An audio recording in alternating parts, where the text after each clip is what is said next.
नमस्कार दोस्तों, मैं गौरव एक बार फिर से आप सबका स्वागत करता हूं आपके अपने परिवार स्वाध्याय सीढ़ी में। दोस्तों, तबीयत अभी भी ख़राब है, ठीक नहीं हुई है और थोड़ी प्रॉब्लम हो रखी है। गला थोड़ा मुझे खांसी हो रखी है और फीवर भी आया हुआ है। बस दवाई ले रखी है, नहीं तो बहुत ज़्यादा दिक्कत हो रही है। ये क्लास रोज़ सुबह होती है, किस टाइम? 9 बजे होती है सुबह ये क्लास होती है, किस टाइम? 9 बजे। तो आपको डेली ये क्लास लेनी है। थ्योरी की क्लास है और इसमें हमारा जो टॉपिक चला हुआ है वो चला हुआ है क्या? समास। और आज हम समास को ख़त्म कर देंगे। आज समास की लास्ट क्लास में कोशिश करूँगा कि आज ही मैं समास को लास्ट कर दूँ, ठीक है ना, कि आज ही समास को मैं लास्ट कर दूं। तो दोस्तों, आप लोग हमसे जुड़ने के लिए हमें फॉलो कर सकते हैं। आपको डिस्क्रिप्शन में नीचे लिंक दिया होगा, ट्विटर का, फेसबुक का, इंस्टाग्राम का, आपको टेलीग्राम का लिंक दिया होगा। कहाँ पे? आपको डिस्क्रिप्शन में नीचे लिंक दिया होगा, तो आप लोग जाइए और हमसे वहाँ पे जुड़ सकते हैं। आप लोग ट्विटर पे हमें फॉलो कर सकते हैं, उसका लिंक आपको नीचे डिस्क्रिप्शन में मिल जाएगा। तो आइए, अगर आप चैनल पर नए हैं तो चैनल को सब्सक्राइब करें, बेल आइकन को दबा लीजिए ताकि आने वाली हर वीडियो का नोटिफिकेशन आपको मिलता रहे। तो हम शुरू करते हैं हमारा टॉपिक समास। क्या हमारा टॉपिक जो चला हुआ है वो समास चला हुआ है। दोस्तों, बस आपसे एक ही विनती करते हैं, एक ही आपसे अनुरोध है कि आप लोग ज़्यादा से ज़्यादा लोगों तक शेयर करिए ताकि आपके परिवार से लोग जुड़ सके। हर वीडियो में हम ये बात कहते हैं, लेकिन आप लोग हमारी ये बात नहीं सुन रहे हो, क्योंकि आपकी सपोर्ट से ही हम लोग चैनल को आगे बढ़ा सकते हैं। आपकी सपोर्ट होगी तभी हम लोग आगे की तरफ जा सकते हैं। और आपसे एक ही अनुरोध है कि सपोर्ट करिए, क्योंकि आपकी सपोर्ट की आवश्यकता है। तो आइए शुरू करते हैं। हमारा जो टॉपिक चला हुआ है समास। क्या टॉपिक चला हुआ है? समास। और हमने समास के कितने प्रकार आपको बताए थे? समास के मैंने आपको 6 प्रकार बताए थे। अगर किसी की क्लास अभी तक नहीं हुई है, किसी ने कोई क्लास छोड़ दी है, किसी की क्लास नहीं हुई है, चैनल पर नया जुड़ा है, तो डिस्क्रिप्शन में नीचे लिंक मिलेगा।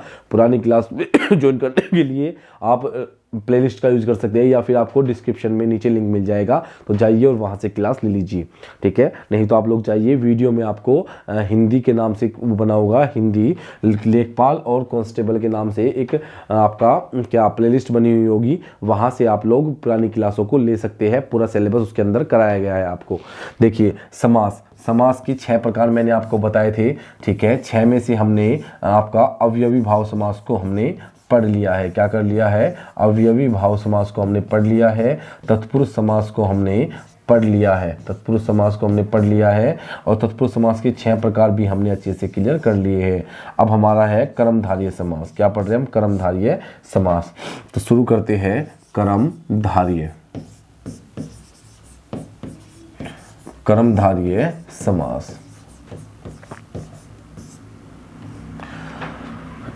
समास। कर्मधारय समास का उत्तर पद क्या होता है? उत्तर पद प्रधान होता है। कर्मधारय समास का उत्तर पद क्या होता है? उत्तर पद आपका प्रधान होता है। कैसा होता है? उत्तर पद प्रधान होता है। और सामासिक शब्द पूर्व पद और उत्तर पद में विशेषण विशेष्य का संबंध होता है, या फिर हम कह सकते हैं कि उपमान और उपमेय का संबंध होता है। देखिए आप लोग, मैंने कल लिखवा दिया था लेकिन फिर भी लिखवा देता हूँ। कर्मधारय समास का कर्मधारय समास का उत्तर पद प्रधान होता है। क्या होता है? उत्तर पद प्रधान होता है। मैंने आपको बताया था कि हर सामासिक शब्द 2 शब्दों से मिलकर बना होता है, पूर्व व उत्तर। उत्तर पद प्रधान होता है तथा पूर्व पद और उत्तर पद के मध्य, पूर्व पद व उत्तर पद के मध्य आप लोगों को पता है कि पूर्व पद क्या होता है, उत्तर पद क्या होता है। मैंने आपको बहुत अच्छे से सब कुछ कराया हुआ है। पूर्व पद और उत्तर पद के मध्य विशेषण विशेष्य, या फिर हम कह सकते हैं क्या, आपका उपमान उपमेय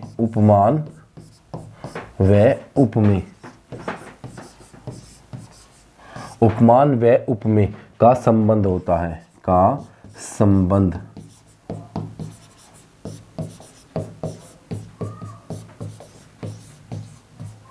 उपमान उपमेय का संबंध होता है। क्या होता है? संबंध होता है। वह कर्मधारय समास कहलाता है। क्या कहलाता है? वह कर्मधारय धार्य समास कहलाता है।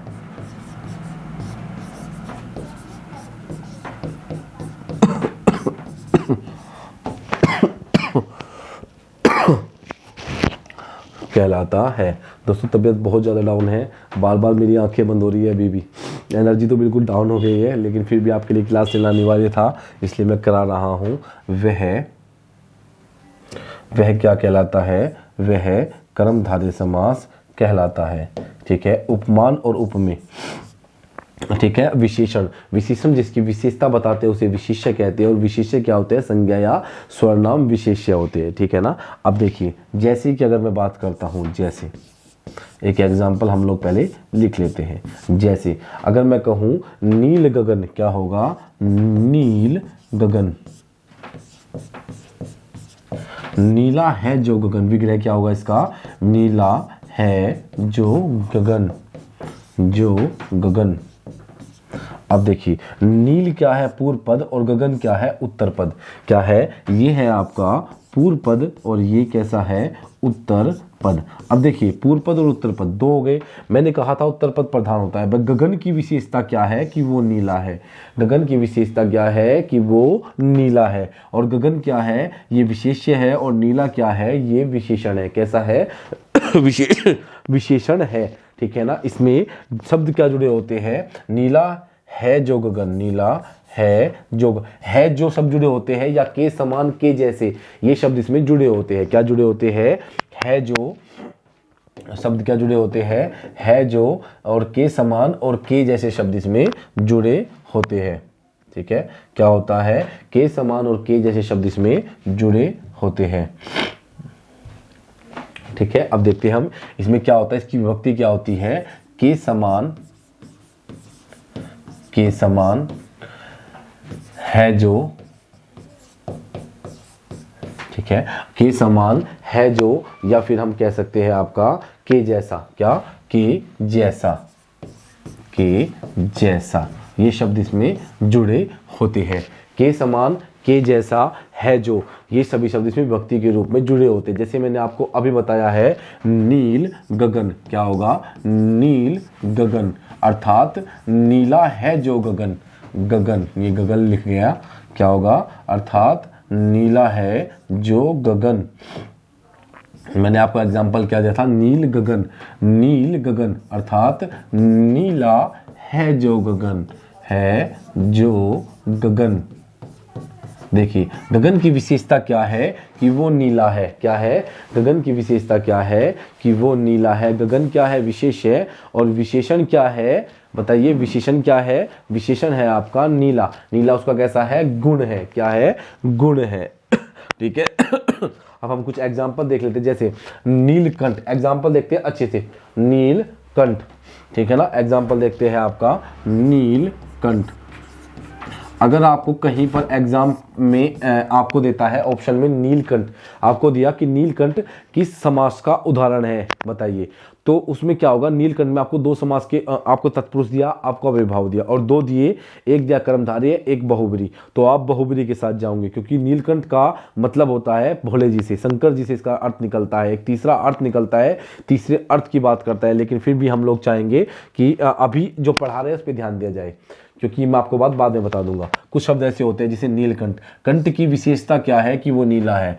कंठ की विशेषता क्या है? कि वो नीला है। क्या है? नीलकंठ, कंठ की विशेषता क्या है? नीला है जो कंठ, क्या होगा? नीला है जो कंठ, नीला है जो कंठ, क्या होगा? नीला है जो कंठ। जैसे चंद्रमुख, चंद्रमुख अर्थात चंद्रमा के समान मुख, क्या होगा? चंद्रमा के समान मुख, चंद्र के समान मुख, क्या होगा? चंद्र के समान मुख, चंद्र के समान मुख, चंद्र के समान क्या होगा? चंद्र के समान हो जाएगा आपका क्या? मुख। भाई मुख क्या है? उपमेय है। और उपमान क्या है? जिसका मान ऊंचा होता है, चंद्रमा। चंद्रमा, चंद्रमुख की तुलना किससे की? चंद्रमा से कर दी। क्या कर दी? इसमें कई बार उल्टा भी हो जाता है, ठीक है ना। तो मुख की तुलना किससे की? मुख की तुलना कर दी किससे? चंद्रमा से कर दी, ठीक है ना। तो चंद्रमा क्या है? उपमान है, और उप में क्या है? मुख। तो यहाँ पे तुलना की गई है ना कि मुख की तुलना चंद्रमा से कर दी गई है। क्या किया गया है? मुख की तुलना चंद्रमा से कर दी गई है, ठीक है। चंद्रमुख, मुख की तुलना उपमा चंद्रमुख। मैंने बताया था ना कि उपमान और उपमेय का संबंध ये दर्शाते हैं। महात्मा क्या होगा? महात्मा, महान है जो आत्मा। क्या होगा? महान है जो आत्मा। देखिए कुछ शब्द ऐसे होते हैं जो बहुब्री में भी आते हैं और कर्मधारय में भी, लेकिन ऑप्शन में अगर बहुब्री दिया है तो हम बहुब्री के साथ ही जाते हैं, अगर नहीं दिया तो हम कर्मधारय के साथ चले जाते हैं। क्या करते हैं? कर्मधारय के साथ चले जाते हैं। जैसे आपका क्या होगा? सद धर्म, सत है जो धर्म। क्या होगा? सद धर्म। क्या होगा? सद धर्म। क्या होगा? सद धर्म, अर्थात सत है जो धर्म। क्या होगा? सत है जो धर्म।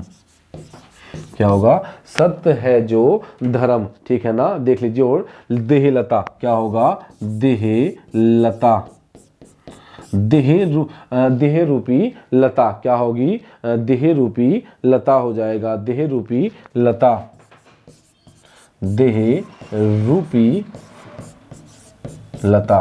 क्या होगा? देह रूपी लता। क्या हो जाएगा? देह रूपी लता, ठीक है ना। कुछ और देख लेते हैं। आपका पर्णकुटी। क्या? पर्णकुटी, पर्णकुटी अर्थात पत्ते से बनी कुटी। पत्तों से बनी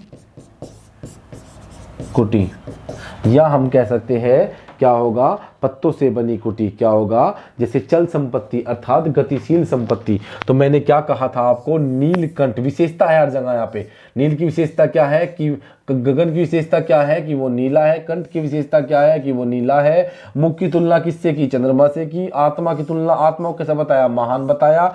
धर्म कैसा बताया? सत धर्म बताया, सच्चा धर्म बताया। लता को कैसा बताया? देह रूपी लता बताई। कुटी को कहीं की बताई? पर्ण की बताया, अर्थात पत्ते की कुटी बताई। कैसी बताई? पत्ते की कुटी बताई कि कुटी पत्ते से बनी हुई है। किससे बनी हुई है? पत्ते से बनी हुई कुटी बताया गया, ठीक है। किससे बताया गया? पत्ते से बनी हुई कुटी बता दिया गया कि यह कुटी पत्ते से बनी हुई है। अब देखते हैं हम आपके द्विगु समास को। क्या देखते हैं? द्विगु समास को हम लोग द्विगु समास,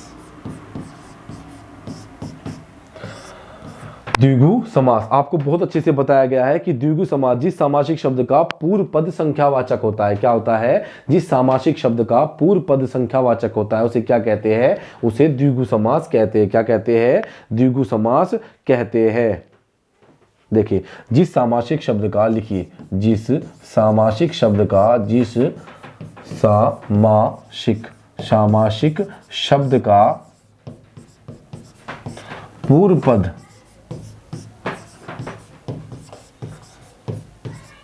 संख्यावाचक क्या हो? आपका पूर्व पद कैसा हो? संख्यावाचक विशेषण हो। क्या हो? संख्यावाचक, आपका संख्यावाचक विशेषण हो। उसे क्या कहेंगे? उसे द्विगु समास कहेंगे। क्या कहेंगे? द्विगु समास कहेंगे, जिसके नाम से ही पता चल रहा है दो, द्विमर अर्थात दो।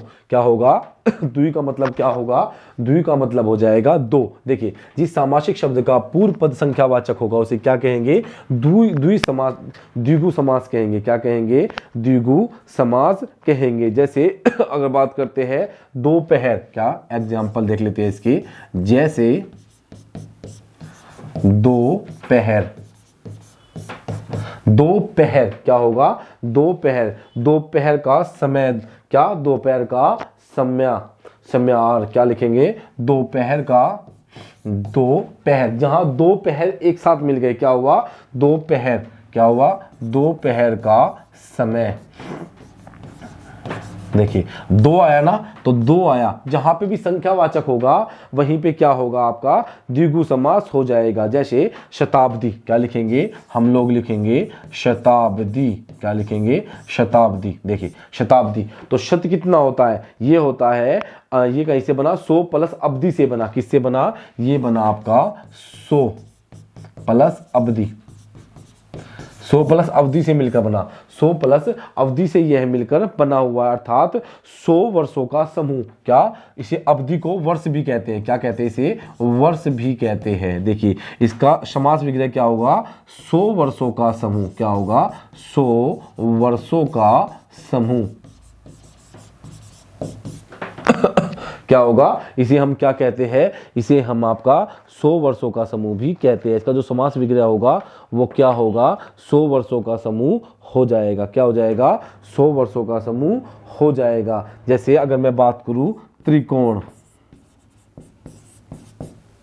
त्रिकोण, तीन कोणों का समूह, क्या होगा, त्रि अर्थात तीन, क्या होगा तीन। जैसे अगर मैं बात करूं तिराहा, क्या का बात करते हैं हम, नेक्स्ट देख लेते हैं हम लोग, नेक्स्ट ले लेते हैं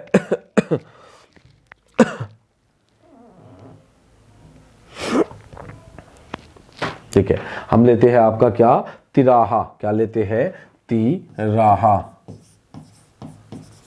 देखिए तिराहा ये कहीं से मिलकर बना है, ये मिलकर बना है 3 प्लस राहा, 3 प्लस राहा, ये मिलकर बना है ती अर्थात तीन, ती को क्या कहते हैं, तीन, 3 प्लस राहा, क्या 3 प्लस राहा, क्या, और राहा को क्या बोलते हैं, 3 राहों का समूह, क्या 3 राहों का समूह, क्या कहेंगे इसे, इसे कहेंगे 3 राहों का समूह अर्थात तिराहा। देखिए जहां पर 3 रास्ते आकर मिलते हैं, क्या होते हैं, 3 रास्ते, यहां से बंद है तो इसे क्या बोलते हैं, इसे बोलते हैं तिराहा। और अगर 4 रास्ते मिले तो चौराहा, क्या कहलाता है, चौराहा कहलाता है, क्या कहलाता है, चौराहा कहलाता है। ठीक है ना, तो जो जिसका प्रथम पद संख्यावाचक होगा, जैसे नवग्रह, नवग्रह, 9 ग्रहों का समूह, नवग्रह, क्या होगा, नवग्रह। जैसे दोपहर, क्या हो जाएगा, दोपहर, क्या हो गया आपका, दोपहर हो जाता है। जैसे अगर बात करूं मैं चौमासा, क्या करेंगे, चौमासा, चौमासा। जैसे चारपाई, क्या हो जाएगा, चारपाई। त्रिदेव, जैसे आपका त्रिदेव, जैसे आपका त्रिदेव, 3 देवों का समूह, क्या कहलाएगा, त्रिदेव कहलाएगा। ठीक है ना, जिसका भी प्रथम पद आपका संख्यावाचक होगा वो क्या होगा, द्विगु समास के अंतर्गत आ जाएगा, किसके, द्विगु समास के अंतर्गत आ जाएगा। ठीक है, किसके अंतर्गत आएगा, द्विगु समास के अंतर्गत आ जाएगा। ठीक है, किसके अंतर्गत आएगा, द्विगु समास के अंतर्गत वो आ जाएगा। ठीक है ना, अब हम देख लेते हैं नेक्स्ट, हमारा नेक्स्ट क्या होगा, द्वंद्व समास हो जाएगा। क्या हो जाएगा हमारा नेक्स्ट हो जाएगा द्वंद्व समास हो जाएगा। क्या हो जाएगा, द्वंद्व समास हमारा हो जाएगा। देखिए लिखिए, द्वंद्व समास क्या हो जाएगा, द्वंद्व कहते हैं इसको, क्या कहते हैं, द्वंद्व समास। क्या होगा, द्वंद्व समास, क्या होगा, द्वंद्व समास हो जाता है। जैसे क्या होगा, जिन सामासिक शब्दों का दोनों पद प्रधान होते हैं, जिस सामासिक शब्दों के वहां पे क्या होता था, पूर्व पद आपका, पूर्व पद कैसा होता था, पूर्व पद आपका कैसा होता था, पूर्व पद आपका संख्यावाचक होता था, कैसा होता था, संख्यावाचक होता था। द्वंद्व समास, देखिए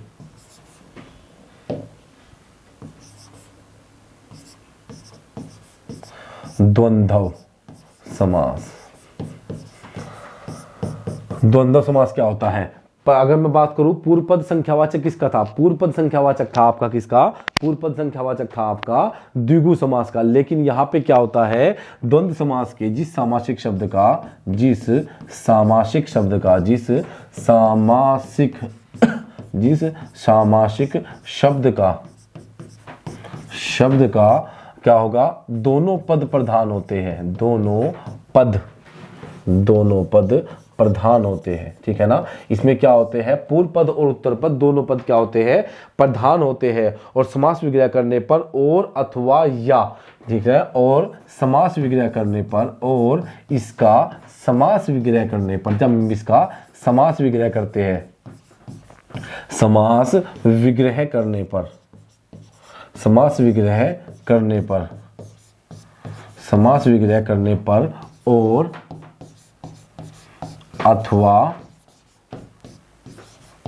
या, और अथवा, और अथवा या एवं, क्या होगा, एवं, क्या होगा, एवं, एवं लगता है, क्या लगता है, और अथवा एवं लगता है। जब हम उसका समास विग्रह करते हैं तो क्या होता है, समास विग्रह करने पर और अथवा एवं इन शब्दों का प्रयोग किया जाता है। उसे क्या कहते हैं, उसे द्वंद्व समास कहते हैं। क्या कहते हैं, उसे द्वंद्व समास कहते हैं, द्वंद्व समास कहते हैं। क्या कहते हैं, द्वंद्व समास कहते हैं। देखिए, जिन सामासिक शब्दों के दोनों पद प्रधान होते हैं। इंपॉर्टेंट बात है कि दोनों पद प्रधान है। यहां पर क्या है, दोनों पद कैसे है, दोनों पद आपके प्रधान है। कैसे है, दोनों पद आपके कैसे है, दोनों पद आपके प्रधान है। कैसे है, दोनों पद प्रधान है इसमें, ठीक है ना। उत्तर पद का और पूर्व पद का कोई मतलब नहीं, दोनों पद प्रधान है। और इसका समास विग्रह जब हम करते हैं, समास विग्रह करने पर हमें पता चलता है,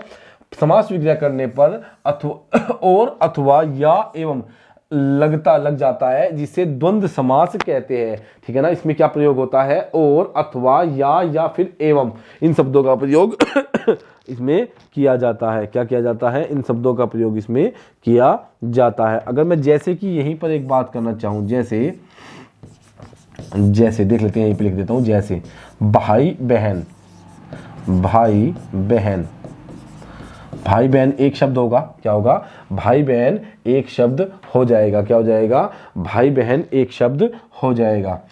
अरे यार सो गया, चलो आपने लिख लिया होगा, आपने इसे नोट तो कर ही लिया होगा, कोई बात नहीं। हम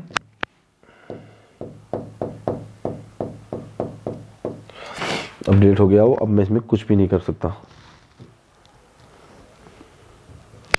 वो आपने नोट कर ही लिया होगा। हम जैसे देख लेते हैं, जैसे भाई बहन, क्या होगा, भाई बहन। समास विग्रह करेंगे, दोनों पद प्रधान है, समास विग्रह करेंगे भाई और बहन, क्या होगा, भाई और बहन।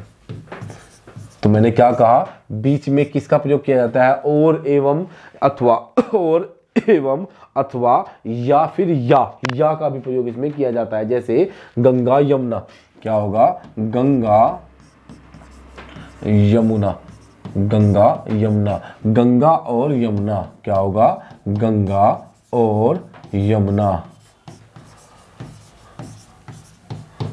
गंगा और यमुना, क्या होगा, गंगा और यमुना। जैसे माता पिता, माता पिता, माता पिता, माता और पिता, क्या हो जाएगा, माता और पिता हो जाएगा। क्या हो जाएगा, और पिता हो जाएगा, माता और पिता हो जाएगा। क्या हो जाएगा, माता और पिता हो जाएगा। जैसे अगर मैं बात करूं अपना और पराया, क्या हो जाएगा, अपना पराया, अपना पराया। तो क्या हो जाएगा, अपना और पराया, अपना और पराया, क्या हो जाएगा, अपना और पराया। इन सामासिक शब्दों में जब हम इनका समास विग्रह करते हैं तो समास विग्रह करने पर क्या होता है, हम समास विग्रह करने पर इनमें और अथवा एवं इन शब्दों का प्रयोग किया जाता है। जैसे खरा खोटा, क्या होगा, खरा खोटा, खरा खोटा, खरा या खोटा, क्या करेंगे, समास विग्रह खरा या खोटा। तो समास विग्रह क्या होगा, खरा या खोटा हो जाएगा। किससे जुड़े, ये से समास विग्रह करने पर ये जुड़ जाते हैं। क्या हुआ, देखिए ये से जुड़ गए ना, खरा या खोटा, क्या होगा, खरा या खोटा। तो मैंने क्या कहा था, और एवं अथवा इन सब से ये जुड़ जाते हैं। किससे, इन सब से जुड़ जाते हैं। जैसे आगा पीछा, आगा पीछा, आगा पीछा, आगा या पीछा, क्या होगा, आगा और पीछा, आगा और पीछा। क्या होगा? आगा और पीछा। देखिए और से जुड़ गए ना, तो मैंने आपको क्या कहा था, मैंने आपको बताया था कि जिन सामासिक शब्दों का दोनों पद प्रधान होते हैं, दोनों पद भाई बहन प्रधान है, गंगा यमुना भी प्रधान है, माता पिता प्रधान है, अपना पराया प्रधान है, खरा खोटा प्रधान है, आगा पीछा प्रधान है, दोनों पद प्रधान होते हैं। और जब इनका समास विग्रह करते हैं तो ये किससे जुड़ते हैं? और एवं अथवा या फिर या से जुड़ते हैं। किससे? इस या से जुड़ जाते हैं। तो क्या कहेंगे इन्हें आपका द्वंद्व समास कहेंगे। क्या कहेंगे? द्वंद्व समास कहेंगे। ठीक है ना। आज लास्ट तो नहीं कर पाऊंगा, लेकिन कल की क्लास में थोड़ा बचा हुआ मैं करा दूंगा आगे का। ठीक है ना। नेक्स्ट टॉपिक की हम लोग अच्छे से क्लास इसकी रख लेंगे कल। आज हम इसको लास्ट करने की कोशिश करेंगे पूरा, लेकिन नहीं होगा, थोड़ा बच जाएगा मुझे लग रहा है। द्वंद्व बहुब्रीहि समास। क्या लिखेंगे आप? बहुब्रीहि समास लिखिए।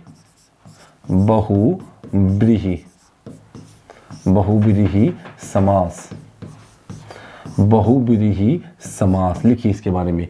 वह सामासिक शब्द जिसका पूर्व पद और उत्तर पद दोनों अप्रधान होते हैं। क्या होते हैं? अप्रधान होते हैं। वह सामासिक शब्द जिसका पूर्व पद और उत्तर पद दोनों अप्रधान होते हैं। कैसे होते हैं? अप्रधान होते हैं। ठीक है ना।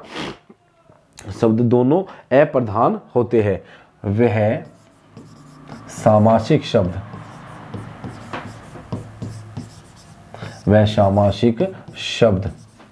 सामासिक शब्द जिसके पूर्व पद और उत्तर पद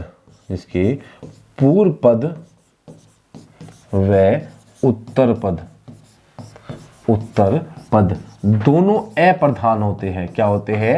अप्रधान होते हैं। दोनों अप्रधान होते हैं, लेकिन कोई तीसरा पद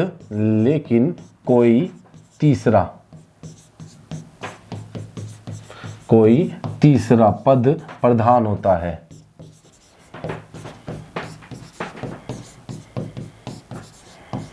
कोई तीसरा पद क्या होता है? प्रधान होता है। या हम कह सकते हैं बहुब्रीहि समास दो शब्दों से मिलकर बना है। यह दो पदों से मिलकर बना है, जिनके